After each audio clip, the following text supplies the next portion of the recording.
קיץ, תודה רבה, בהצלחה. י"ב צריך קלמר? טושים קנית כבר? קלסרים קנית? לא, איזה, כבר לא, יש עוד זמן.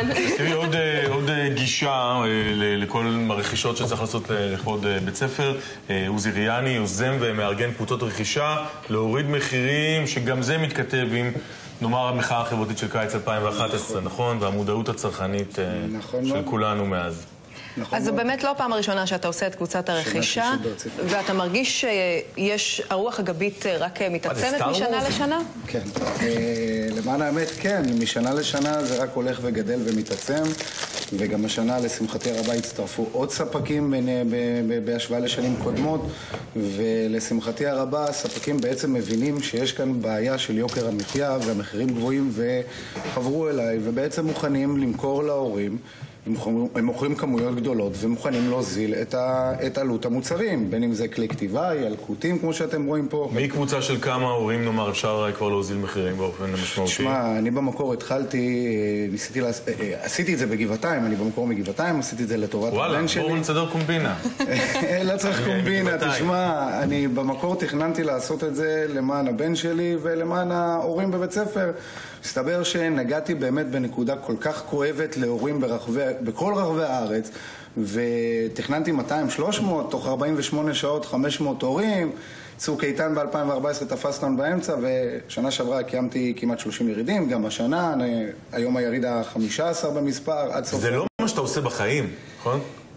אני כן עושה את זה לאורך כל השנה, לקחתי את זה, אני גם נהנה מזה מאוד, אני גם נהנה מזה מאוד, אתה רואה את המוצרים המדליקים פה והילדים, ותשמע, זה כיף, זה תענוג, אני עובד על זה כל השנה, אני נפגש עם ספקים החל מינואר, פברואר, מרץ, מתחילים ככה לתכנן ולהתארגן, הם מציגים לי את המוצרים, את המחירים, אני בודק, משווה, רואה איפה אפשר להוזיל, זה בעצם מה שאני עושה. אז בואו נדבר ביזנס, בכמה אתה מצליח להוריד? בכמה אחוזים? מכמה לכמה? מה זה מצליח? הצלחתי כבר. עשיתי את זה ב-2014, ב-2015 וגם השנה. הסל הממוצע שהצלחתי להוזיל זה בסדר גודל של 30-35%, וזה כמו שאתה רואה במוצרים המותגים.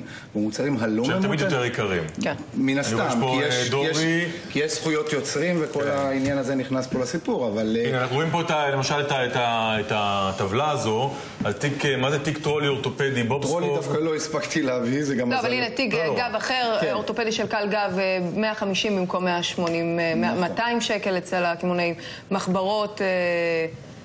נראה, הנה, עפרונות, 8.90 במקום 14 שקלים, ובאמת כל המחירים יורדים, גם ראיתי שיש אפשרות להזמנה של תלבושת אחידה והמון דברים אחרים. אנשים מגיעים, אבל מצליחים לשמור גם על רוגע בירידים האלה, ואין אווירה של דוחק, לקחת הכל לחטוף. זה המון תלוי, גם במקום וגם עד כמה יש תחרות באותו מקום שאליו אנחנו מגיעים ועורכים את הירידים האלה. זאת אומרת, הספקים ואני מגיעים, וזה מאוד תלוי, יש מקומות שאין שם תחרות, ובאמת ההורים שמגיעים ורואים את המחירים, הם פשוט מסתערים ולוקחים אפילו פי 2, פי 3 ממה שהם צריכים, כי הם מבינים, שיהיה לשנה הבאה. גם לשנה הבאה. אני חייב לספר לכם איזה אנקדוטה קטנה. שבוע שעבר בראשון לציון הגיעה איזו אמא אחת היסטרית והתחילה לצעוק, מה זה המחירים האלה? אני לרגע נבהלתי וחשבתי שהיא מתלוננת שהיא יקר. ואומרת, וואו, את אותו ילקוט שעכשיו קניתי ב-165 שקלים, בקניון ביקשו 360. ואני בציניות, ממש בציניות, אמרתי לה, לך קחי עוד אחד, והיא הלכה ונקשה, לקחה עוד אחד. זאת אומרת, היא הבינה שזה מחיר טוב וזול, והלכה לקחה עוד אחד. וזה בכל מקום, בין אם זה עם אוכלוסייה מבוססת, אוכלוסייה פחות מבוססת, אנשים מבינים ולוקחים... יריד קרוב איפה? כולם רוצים לקנות בזול. היריד הקרוב היום יתקיים בירושלים, במתחם התחנה, בשיתוף פעולה עם תנועת התעוררות, שזה תנועת הצעירים של ירושלים, ופעילה חברתית. כן, והגברת ימית יואלי, שהיא פעילה חברתית בירושלים, וראש צוות שכונות בתנועת התעוררות. ואפשר לעקוב בפייסבוק, בקבוצה, אפשר לעקוב בפייסבוק, בוודאי. קבוצת רכישה לציוד חזרה לבית ספר. משפט אחד לסיום, ברשותך אור. מאוד מאוד חשוב, אני מאוד מבקש מכולם, בין אם אתם הורים לילדים, בין אם אתם לא הורים לילדים, הלייק שלכם לדף מאוד מאוד חשוב, כי אתם בעצם מביעים תמיכה ביוזמה ובהוזלת סל המוצרים שנקרא חזרה לבית ספר. אתה לא חייב לקנות, אתה לא חייב להגיע לירידים, אבל אתה נותן לי כוח, ואת הכוח הזה אני מתרגם להוזלה במחירים, ואני אתן לך דוגמה קצרה, 130 שקלים לילקוט אורתופדי.